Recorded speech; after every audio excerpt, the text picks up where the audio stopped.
कैसे हो, स्वागत है आपका बाउंस बैक सीरीज की पहली वीडियो में। इस वीडियो के अंदर हम अपना पहला चैप्टर थर्मोडायनेमिक्स कवर करने वाले हैं। इस वीडियो के अंदर हम थर्मोडायनेमिक्स के पिछले साल के कई पीवाईक्यूज को डिस्कस करेंगे। सबसे पहले मैं वीडियो स्टार्ट करने से पहले बता दूं, मैं प्रायोरिटी वाइज चलूंगा, मैं सीरीज वाइज नहीं चलूंगा कि unit dimension, kinematics, laws of motion, ऐसे नहीं चलूंगा। जिनकी सबसे ज्यादा वेटेज है जेईई मेंस में, सबसे पहले मैं उन्हें उठाऊंगा, फिर मीडियम वेटेज वाले को उठाऊंगा, उसके बाद लो वेटेज वाले को उठाऊंगा। लो वेटेज वाले हमारे लास्ट में आएंगे, ठीक है। कवर सारे करूंगा लेकिन लो वेटेज वाले लास्ट में आएंगे, ठीक है। वो ऑर्डर में देख लूंगा, आपने बस सारी क्लास को अटेंड करना है, तभी आपके जेईई मेंस 2 में एक अच्छा परसेंटाइल आ पाएगा, ठीक है। तो बिना देर किए हम स्टार्ट करें। ये पहला पीवाईक्यू आपके सामने, इसे ट्राई करो।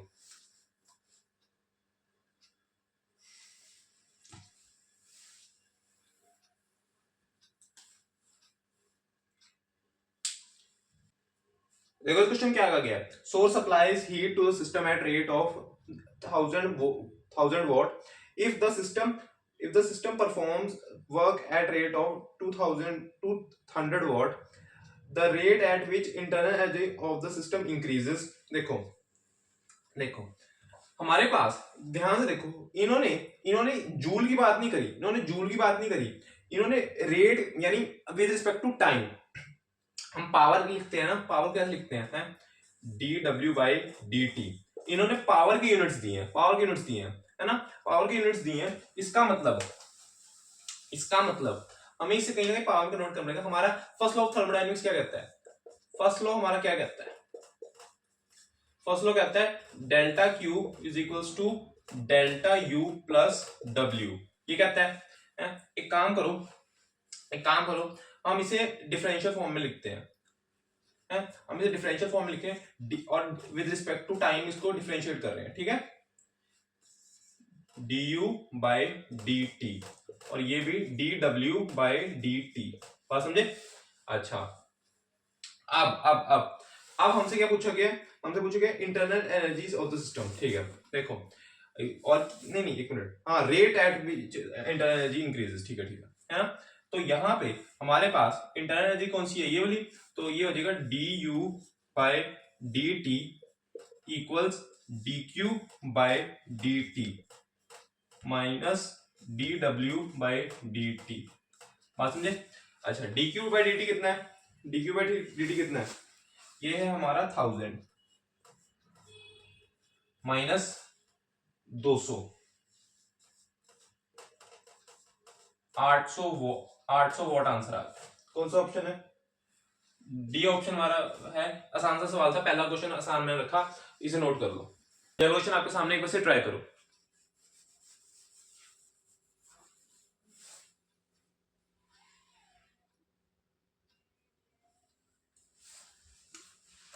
देखो इस क्वेश्चन क्या आ गया है। A sample of ideal gas is taken through cycle process A B C A of heat during the part A B, no heat during B C, rejects 60 joule of heat during C A, अब work 50 joule is done on gas during part BC. The internal energy of the gas at A is 1560 joules. The work done by gas during the part CA is।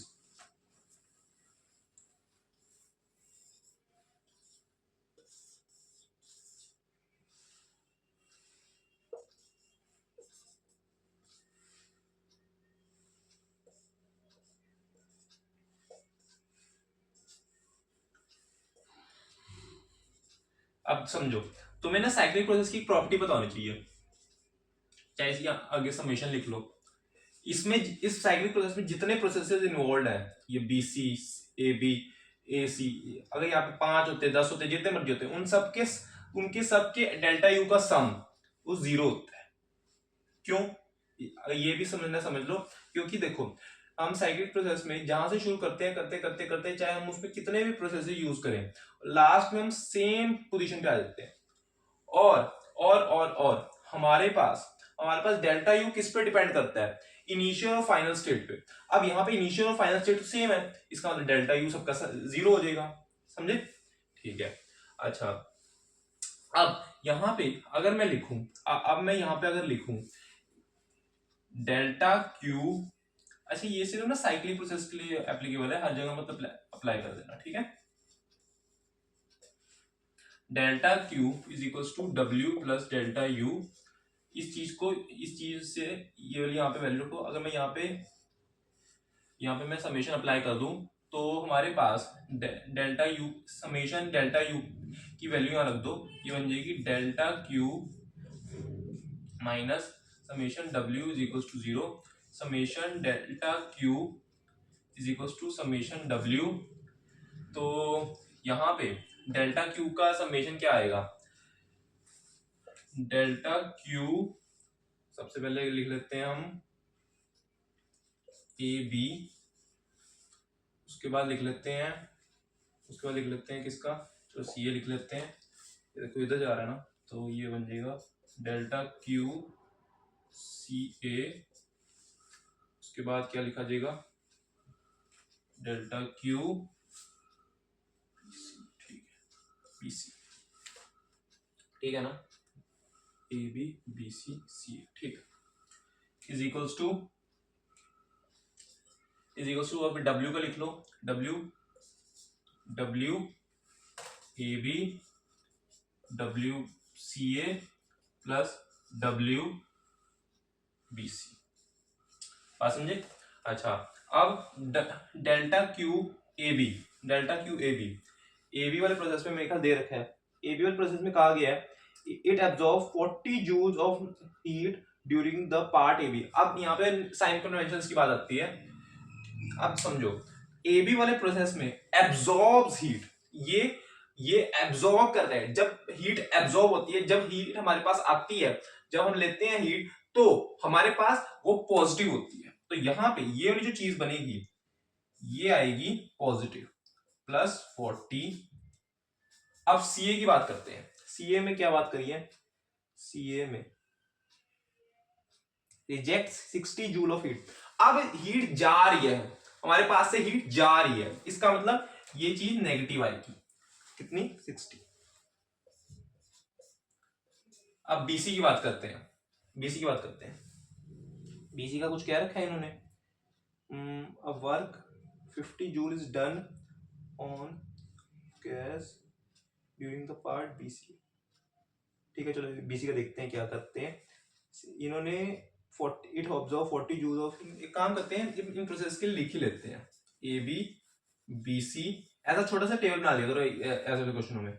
C A B में हमारे पास delta Q कितना है 40,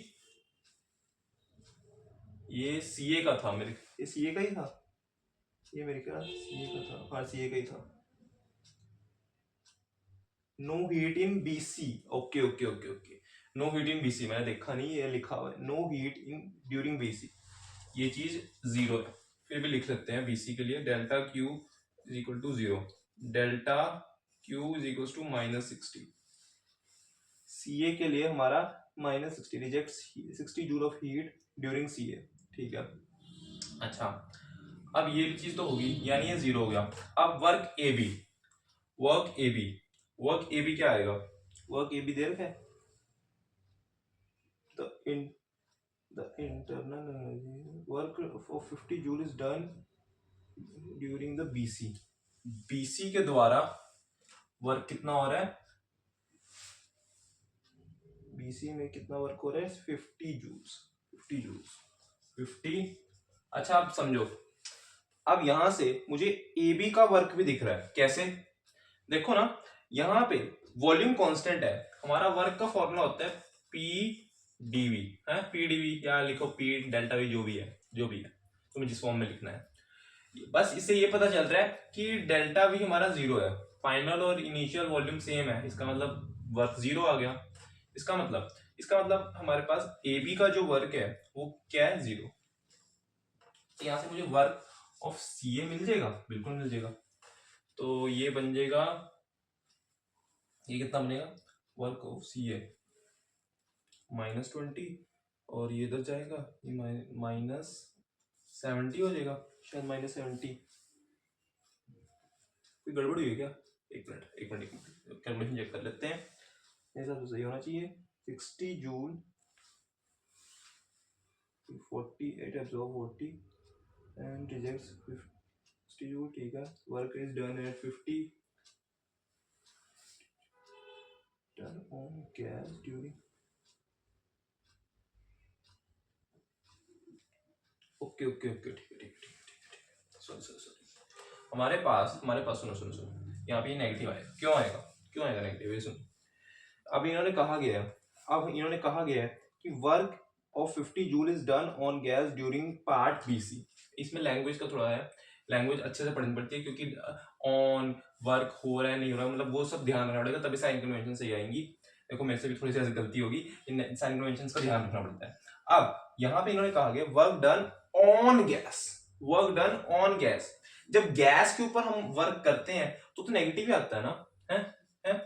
जब हम gas के ऊपर work करते हैं तो नेगेटिव ही आता है। तो यहाँ पे ये बन जाएगा 20 माइनस वाला और ये इधर जाके बन जाएगा 50 और सी है, बात समझे? तो ये 30 बन गया, 30 बन गया। कौन सा ऑप्शन है चेक कर लेते हैं, बी ऑप्शन, नोट करो। अगला क्वेश्चन आपके सामने एक बार से ट्राई करो।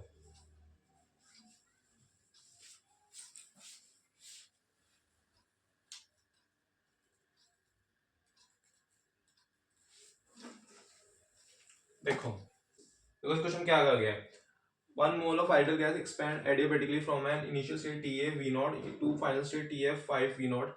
Another mole of same gas expand isothermally from different initial state dB V0 to same final state Tf 5 V0.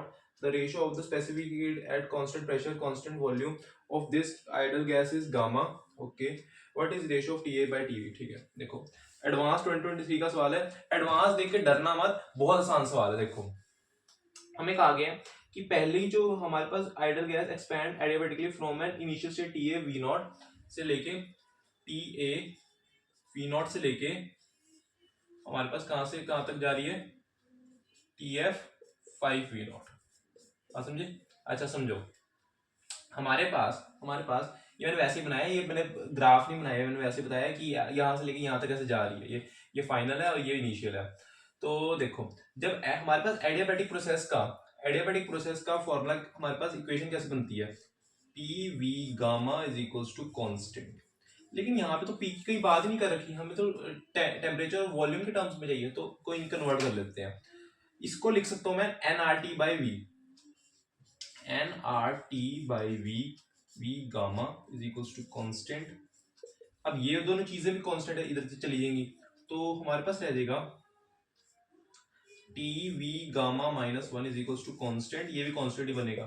तो ये हमारे पास इक्वेशन कन्वर्ट होगी। अच्छा अब एक काम करो, फटाफट इसमें लिख लेते हैं टी इनिशियल टी कह रहा हूं V initial gamma minus 1 T final V final gamma minus 1। समझे? अच्छा अब एक काम करो, इनिशियल की जगह लिखो टी ए और इसके जगह लिखो वी ए यानी V0 gamma minus 1। T F की जगह लिखो, टी एफ की जगह तो टी एफ ही लिखो, टी एफ की जगह टी एफ ही आएगा, वी एफ की जगह 5 V0 गामा माइनस 1। अच्छा अब एक काम करो, यहां से 5 गामा माइनस 1 बाहर निकालो और V0 गामा माइनस 1 को यहां से कैंसिल कर दो, तो यहां से हमारे पास बनेगा TA is equals to TF 5 gamma minus 1। बात समझे? एक इक्वेशन आ गई। अच्छा अब एक काम करो, अब दूसरे में क्या रखा है, another mole of same gas expand isothermally from different initial state TB VB to the same final state TF 5 V0। ठीक है, अब समझो आइसोथर्मल प्रोसेस में क्या होता है, आइसोथर्मल प्रोसेस में होता है कि जो टेम्परेचर होता है वो कांस्टेंट होता है। इसका मतलब T A is equals to T B में लिख सकता हूँ, बिल्कुल लिख सकता हूँ। टी मतलब एक इनिशियल मान लो एक फाइनल मान लो। अब जो इन्होंने स्टेट्स दे रखी हैं वो मैं लिख लेता हूँ, इस वाले में इन्होंने टी बी टी एफ की बात कर रखी है इसलिए मैं ये लिख लेता हूँ। अब ये चीज एप्लीकेबल है तो एक काम करो, फटाफट यहाँ पे ना टी एफ की जगह टी बी लिख दो, तो ये आ जाएगा T A by T B equals, यहाँ पे फाइनल हमने ये निकाली थी तो ये बन जाएगा 5 गामा माइनस 1। बात समझे? देखो बस इक्वेशंस का खेल था, कुछ नहीं सवाल में। ठीक है, तो ये कौन सा ऑप्शन आ रहा है, कौन सा ऑप्शन आ रहा है, एक मिनट, हाँ ठीक है, ये आ रहा है हमारा ए ऑप्शन। देखो अगला क्वेश्चन आपके सामने, एक बार से ट्राई करो।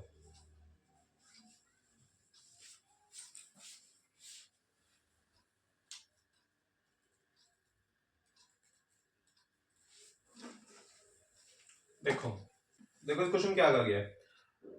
Under isothermal condition the pressure of the gas is given P is equals to A V minus 3, A is a constant, V is the volume of the gas, the bulk modulus at constant temperature is equals to, देखो अब बात निकली है तो मैं इसकी derivation भी बता देता हूँ। जब कांस्टेंट टेम्परेचर होता है यानी आइसोथर्मल, आइसोथर्मल में पहले मैं एक बार इसकी फटाफट डेरिवेशन बता देता हूँ कैसे निकलता था ये। आइसोथर्मल में हम लिखते हैं PV is equals to constant, इसको डिफरेंशिएट करो V से, तो ये हमारे पास बन जाएगा dp बाई dv, साथ में एक v plus p is equals to constant, इसका तो ये तो जीरो हो गया, ठीक है। अब यहाँ से हमारे पास बल्क मॉडुलस होता है dp upon dv upon v, ये चीज होती है।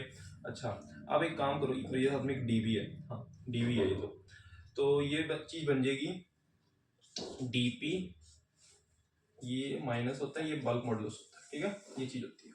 अच्छा dp बाय dv, साथ नीचे एक v, ये माइनस है, ये चीज हमारी माइनस, ये हमारी p के इक्वल है, तो हमारे पास ये चीज बन जाएगी b is equals to p के, बात समझे। ये हमारे पास b था। अब जरा एडियाबैटिक एडियाबैटिक में भी ये क्वेश्चन आ सकता है, pv gamma is equals to constant, इसको डिफरेंशिएट करो, ये बन जाएगा dp upon dv v gamma plus, अब हमारे पास p तो हमारा कुछ नहीं, इसका होएगा v की डिफरेंशिएशन हो जाएगी गामा माइनस 1 और ये 0, और गामा आगे भी तो आएगा, वही मैं कहूँ p और गामा आगे आ जाएगा, ठीक है। अच्छा अब हमारे पास ये जो गामा है, हमारे पास v को अगर मैं नीचे v लिखूं तो ये भी लिखूं, तो ये क्या गामा माइनस 1 बन जाएगा, बिल्कुल बन जाएगा। तो v गामा माइनस 1 और साथ में ये एक माइनस है और माइनस बाहर है, देखो माइनस माइनस ये कंपनसेट हो रहा है, तो इसको इसका कंपनसेट करके मैं इसको लिख सकता हूँ b, और यहाँ पे एक माइनस है, plus gamma p v gamma minus 1 is equal to 0, इसको कॉमन लो, v गामा माइनस 1 को कॉमन लो और निकाल दो, ठीक है। तो हमारे पास क्या बनेगा, b minus B plus gamma p is equal to 0, तो हमारा b आ रहा है गामा p के को, बात समझे। नोट कर लो, पहले से नोट करो, फिर मैं क्वेश्चन सॉल्व करता हूँ। वैसे मैं थर्मोडायनेमिक्स वाले चैप्टर में ये डेरिवेशन करवा रखी है, ठीक है, लेकिन ये रिवीजन सीरीज है थ्रू PYQs, तो मैंने बता दिया। ये दोनों बहुत ही इंपॉर्टेंट रिजल्ट्स हैं। आप देखो हमारे पास कहा गया P is equals to AV minus 3, अब यहाँ पे काम करो, dp बाई dv निकालो, ये बन जाएगा -3 आगे आएगा AV माइनस 4, ठीक है, ये चीज बन गई। अब हमारे पास b है minus dp upon dv upon v के इक्वल। अब हमसे कहा गया बल्क मॉडुलस कांस्टेंट रेट, यानी कि b तो हमारा p के इक्वल ही है, ओहो ये तो जरूरत नहीं पड़ी, ये तो बहुत आसान क्वेश्चन था, ये तो आसान ही क्वेश्चन था, ये तो डायरेक्ट आ गया d, इसमें ये कहानी करने की जरूरत नहीं थी, ठीक है। अगर किसी ने देख लो ये बात, अगर कोई वो रिजल्ट सिर्फ याद करके गया हुआ है, उसको वहां पे डेरिवेशन उसने नहीं करी, तो उसका देखो कितना टाइम बच सकता है, फ्री के 4 नंबर सीधा देखते ही टिक, ठीक है, नोट कर लो। ये क्वेश्चन आपके सामने एक बार से खुद से ट्राई करो।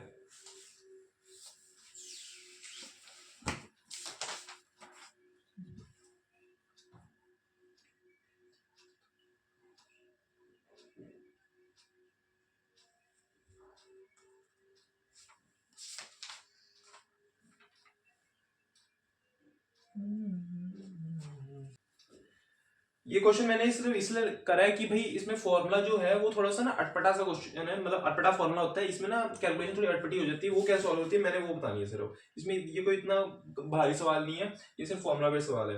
देखो इसमें कहा गया sample of gas at temperature T is adiabatically expanded to double of its volume, ठीक है। अच्छा हमारे पास कहा गया है the work done by gas in this process is, अब हमारा वर्क डन का फॉर्मूला होता है एडियाबेटिक प्रोसेस में N R delta T upon 1 minus gamma, यही होता है। अच्छा अब हमारे पास कितने मोल्स है, देख रखे मोल्स नहीं देखा, क्योंकि मोल्स इसलिए नहीं देखा क्योंकि वॉल्यूम की बातें करी है। P2 minus V2 P2 V2 minus P1 V1 1 minus gamma, ये चीज बनेगी। अच्छा बढ़िया। हमारे पास कहा गया है, क्या कहा गया है, हमारे पास कहा गया है it was the sample of gas temperature T is adiabatically, ठीक है, to double of its volume, तो इसको मैं लिख सकता हूँ P2 V2 कितना है double of its volume V1 minus P1 V1 1 minus 3/2, ठीक है, सैंपल गैस टेम्परेचर T। अब यहाँ से P2 और P1 की वैल्यूज मतलब निकालने के लिए मैं क्या कर रहा हूँ, हमारे पास क्या बनता है PV, यहाँ पे दिक्कत आती है सबको, P2 V2 gamma 3/2 P2 P1 V1 3/2, बात समझे। अब हमसे कहा गया ये फाइनल वाला वॉल्यूम है, मैंने फाइनल इधर लिख दिया कोई बात नहीं, चलो फाइनल वाला जो वॉल्यूम है वो हमारा डबल हो रहा है, तो ये बन जाएगा P2 3/2 V1 3/2 P1 V1 3/2, ये कैंसल। अब हमारे पास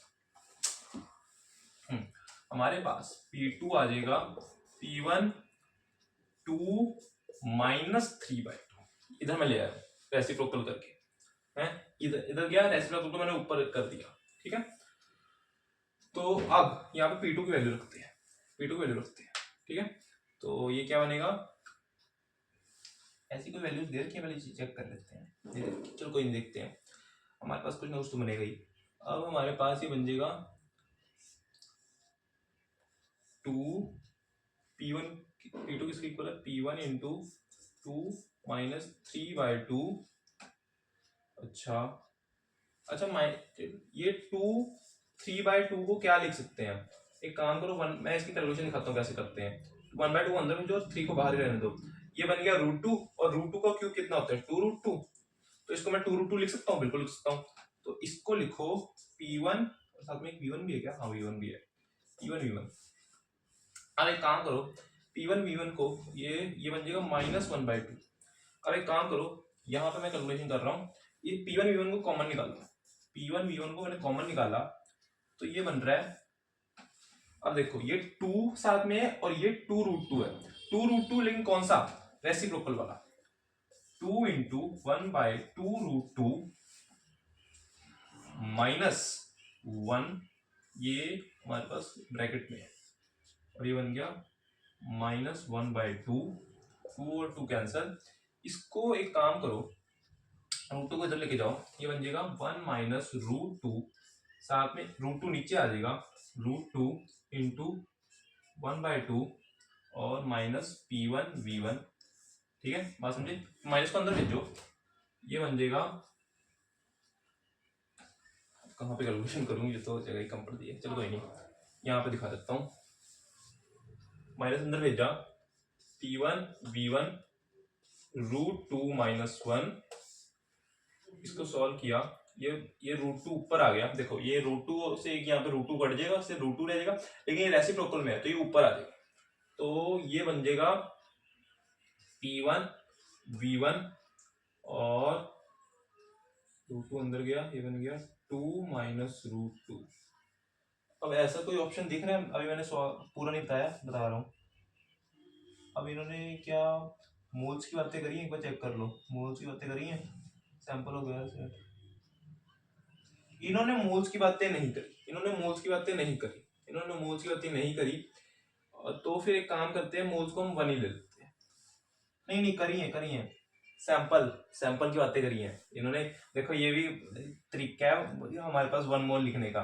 sample of gas, sample of gas का मतलब है ये सैंपल की कितना लेते हैं, थोड़ा सा लेते हैं तो हम उसे 1 मोल मान लेंगे, ठीक है, थोड़ा सा लेते हैं सैंपल। तो ये बन जाएगा NRT, NRT और साथ में 2 माइनस रूट 2, तो इसको 1 लूंगा, ये बन जाएगा RT 2 माइनस रूट 2। कोई ऑप्शन है ऐसा? बिल्कुल है। कौन सा? सी ऑप्शन है, नोट कर लो।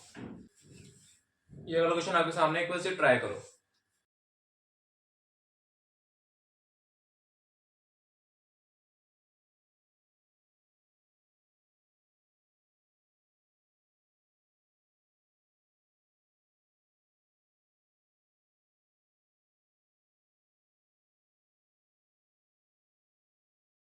Change. The change in pressure and volume of the gas can be represented for 3 different temperatures. T3 is greater than T2 is greater than T1. चलो, अच्छा आइसोथर्मल चेंज की बात करिए, पहले तो समझो थोड़ा शेप को हम समझ लेते हैं, शेप कैसी हो सकती है। ये कहीं ना कहीं पी वी कांस्टेंट होती है, तो कहीं ना कहीं मैं ये कह सकता हूँ P is directly proportional to 1 by V. ऐसा रिलेशन हम ज्यादातर रेक्टेंगुलर हाइपरबोला जैसे ग्राफ्स में देखते हैं, यानी कुछ ऐसा सा ग्राफ आना चाहिए, है ना, कुछ ऐसा सा ग्राफ आना चाहिए। ऐसे मुझे कौन से 2 ऑप्शंस लग रहे हैं, ए और डी, तो देख लेते हैं इन दोनों में कौन सा सही है। पहले ए को चेक करते हैं, क्या ये हमारा सही आ रहा है, क्या ये हमारा सही आ रहा है, चेक कर लेते हैं।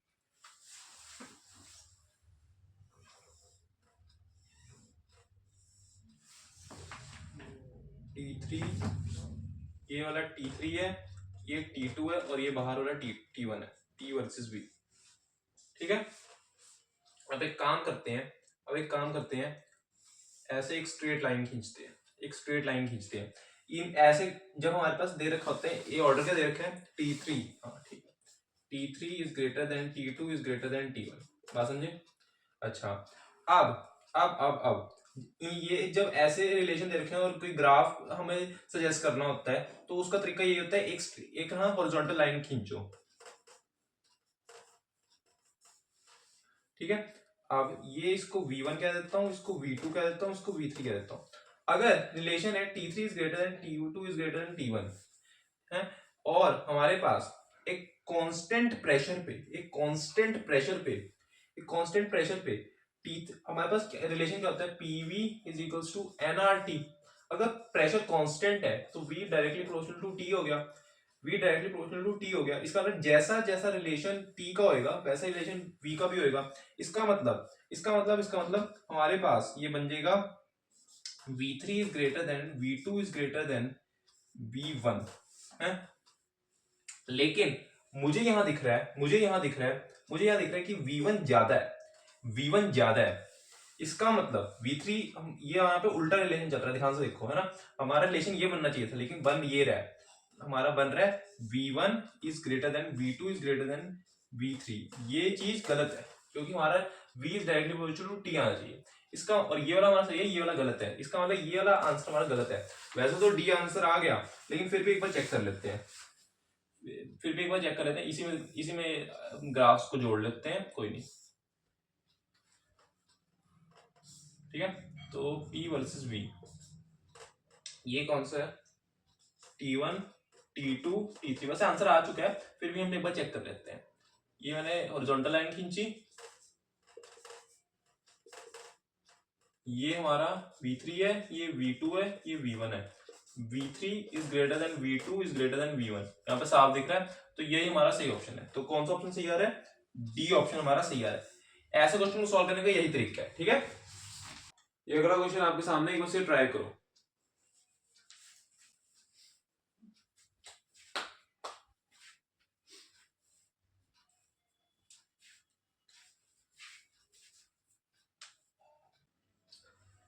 देखो इस क्वेश्चन क्या आ गया, The pressure P1 and density D1 of the diatomic gas gamma is equal to 7/5 changes suddenly to P2 is greater than P1, ठीक है. D2 respectively during the adiabatic process the temperature of the gas increases becomes dash times of its initial temperature. D2 by D1 की value दे रखी है. ठीक, देखो हमारे पास adiabatic process की condition होती है, मतलब उसकी जो इक्वेशन हम लिखते हैं वो होती है PV gamma is equals to constant. यही होती है एडियाबेटिक प्रोसेस. अब समझो, हमसे यहाँ बात करी गई है प्रेशर P1, यहाँ पे सब लोगों को P1 भी दिख रहा है, P2 भी दिख रहा है, तो सबको लगता है P1 P2 हमारे रोल में आएंगे. लेकिन देखो यहाँ पे अब इन्होंने बात करी है यहाँ पे सोचने का तरीका क्या होता है, किसमें चेंज करना है. Temperature of the gas increases and become dash times. अब टेम्परेचर के बारे में हमें बातें करनी है तो हमें टेम्परेचर को तो रोल में लाना ही पड़ेगा. और यहाँ पे हमें D1 और D2 का रेशियो दे रखा है, इसका मतलब कहीं ना कहीं उसका भी यूज आएगा. तो एक काम करते हैं, T और D की टर्म्स मिलाते हैं. अब P को यहाँ से नेगलेक्ट करो, अगर ये वाला अप्रोच नहीं काम करेगी तो कुछ और सोचेंगे, ठीक है. वैसे ही देखते हैं अब इसे. तो सबसे पहले हमारे पास ये चेंज हो जाएगा. PV is equal to NRT होता है ना, P की यहाँ से वैल्यू रखो, NR तो कांस्टेंट है तो उधर चला जाएगा, तो ये हो जाएगा PV gamma minus 1 is equals to constant. बात समझे. अच्छा, अब वॉल्यूम को मैं लिख सकता हूँ mass into density. Mass into density आ रहा हूँ, वॉल्यूम में लिख सकता हूँ मास अपॉन डेंसिटी. हाँ, तो हमारे पास टेम्परेचर हो जाएगा. अब जो मास है, मास इसमें चेंज नहीं हो रहा, तो वो कांस्टेंट में चला जाएगा. तो यहाँ रह जाएगा 1/d gamma minus 1 is equals to constant. तो ये रह जाएगा T1 upon D1 gamma minus 1 is equals to T2 by D2 gamma minus 1. अब एक काम करो, यहाँ पे D2 बाय D1 की हमें वैल्यू रखनी है, तो यहां से बन जाएगा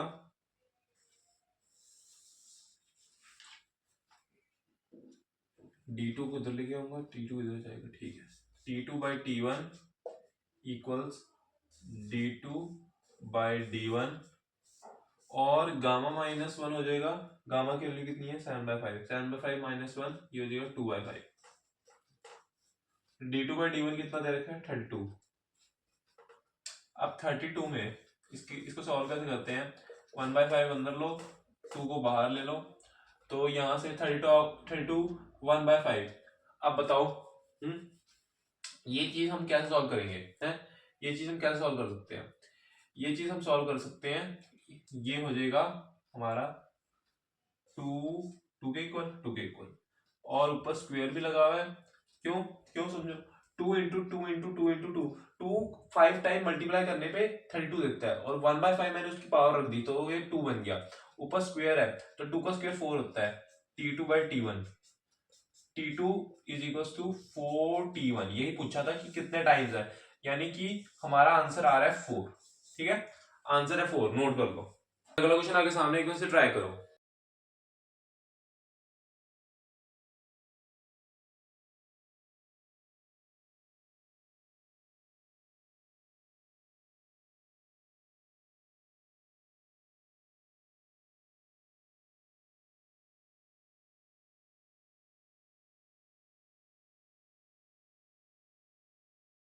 देखो इस क्वेश्चन क्या है, volume V of a given mass of monatomic gas changes with temperature T according to the relation V is equal to KT 2/3.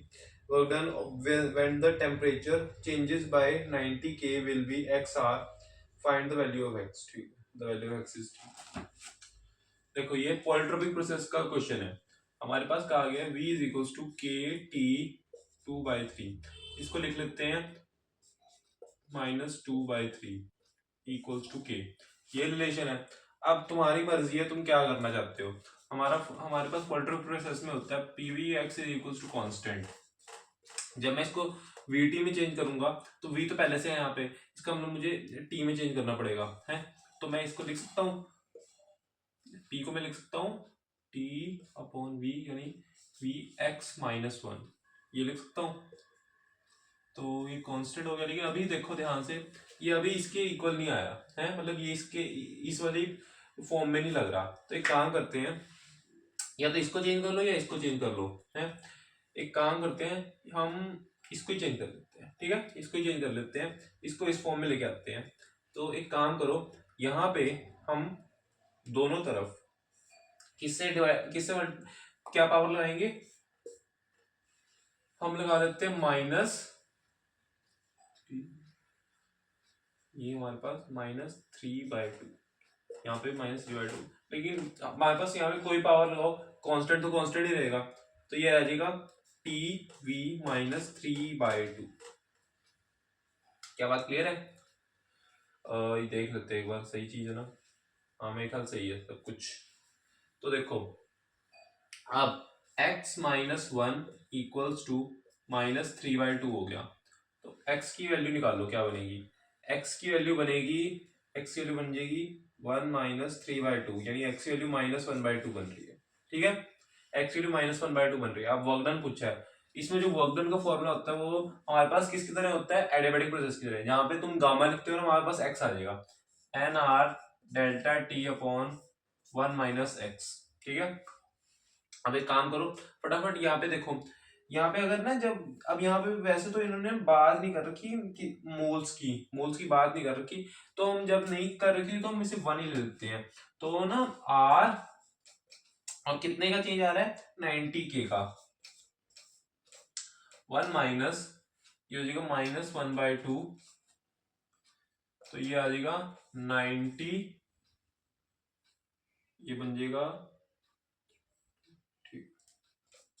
R 3/2, 3 और ये कैंसल, ये बन जाएगा 30, ये बन जाएगा 60R। तो x हमारे पास जो x इसमें बन रहा है वो बन रहा है 60 के इक्वल, तो आंसर है 60, ठीक है, नोट कर लो। ये अगला क्वेश्चन आपके सामने, एक बार से ट्राई करो।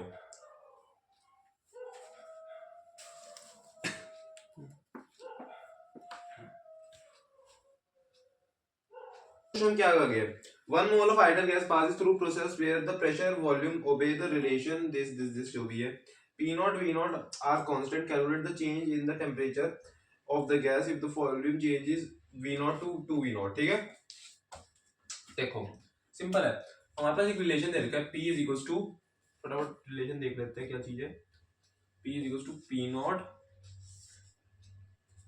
1 माइनस 1/2, साथ में क्या है V0 ऑन V का स्क्वायर, यही है ना, ये चीज है, ठीक है। यहाँ पे कह रहे हैं हमारे पास V0 से 2V0 जा रहा है वॉल्यूम। आप समझो, अगर मैं P1 की बात करूं, P1 कैसे निकलेगा, V0 रख के, तो ये बन जाएगा P0 1 माइनस 1/2, है ना, यही है ना, तो ये बन जाएगा P0 अपॉन 2। अच्छा, जब P2 निकाल लूंगा वो निकल जाएगा P0 1 माइनस 1/2, तब मुझे V2 को V0 रखना पड़ेगा, 2V0 रखना पड़ेगा, और V1 को V0 रखना पड़ेगा यहाँ पे, ठीक है।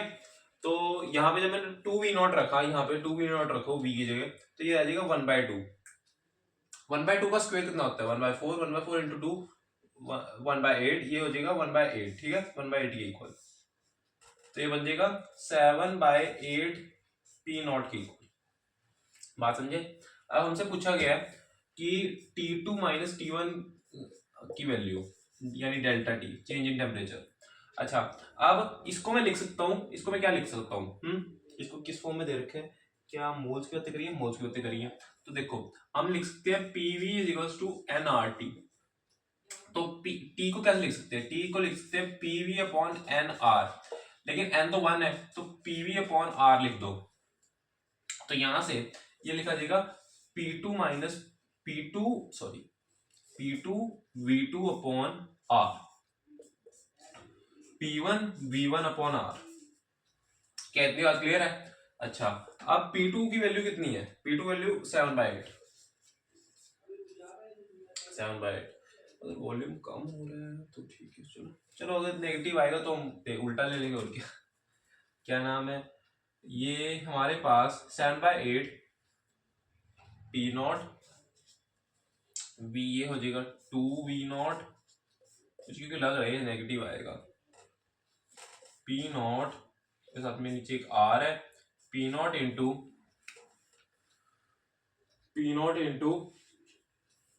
v कितना है, v0 अपॉन r, वही है, ये गया 4, क्या सही आ रहा है, चलो देख लेते हैं, ये कट गया 4 इधर गया, ये आ जाएगा 3/4 p0 अपॉन r, सही है, ये कट गया, यहाँ पे 4 रह गया, 4 उधर गया, 3 - 4 upon p0 v0 upon r, कौन सा ऑप्शन आ रहा है, कोई आ रहा है ऑप्शन सही, हाँ सी ऑप्शन हमारा सही आ रहा है, ठीक है, देख लो। ये अगला क्वेश्चन आपके सामने, एक बार से ट्राई करो।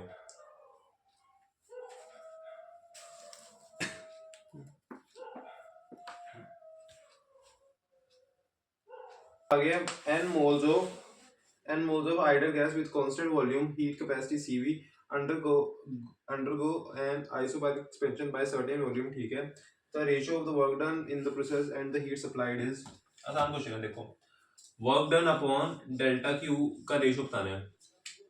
अब हमारे पास क्या होता है, delta Q is equal to work plus delta U, ये चीज होती है। अच्छा, अगर ये चीज होती है तो मैं लिख सकता हूँ W upon W plus delta you, क्या ये बात सही है, बिल्कुल सही है। अच्छा, अब यहाँ से डब्ल्यू हमारा हमें प्रोसेस दे रखा है आइसोबारिक,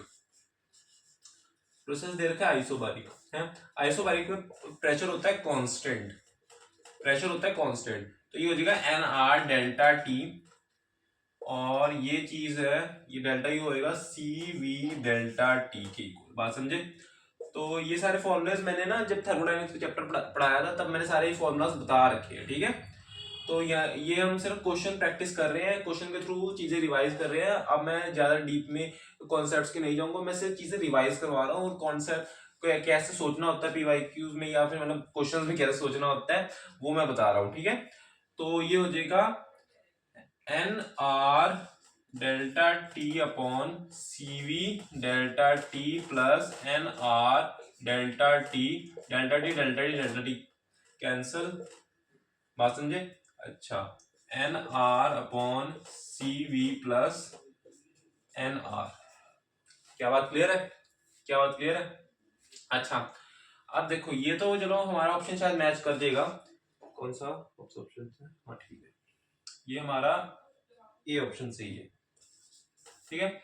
अब ऑप्शन ये भी आ सकता था N R upon C P, N R upon C P, कैसे, मतलब ये हो सकता था अगर क्वेश्चन में थोड़ी और चेंजेस वगैरह होते तो, क्योंकि हमारा Cp minus Cv is equal to NR होता है, ये भी काफी फेमस रिलेशन है, ठीक है। हो आपको कॉन्सेप्ट क्लैरिटी आई होगी, चीजें क्लियर होंगी, कॉन्सेप्ट्स क्लियर होंगे, क्या सोचते हैं इस वीडियो से पता चला होगा। आगे भी और वीडियोस आने वाले, तो इस चैनल से जुड़े रहना, और ये वीडियो अच्छी लगी तो वीडियो को लाइक कर देना, चैनल सब्सक्राइब कर देना। Okay, thank you.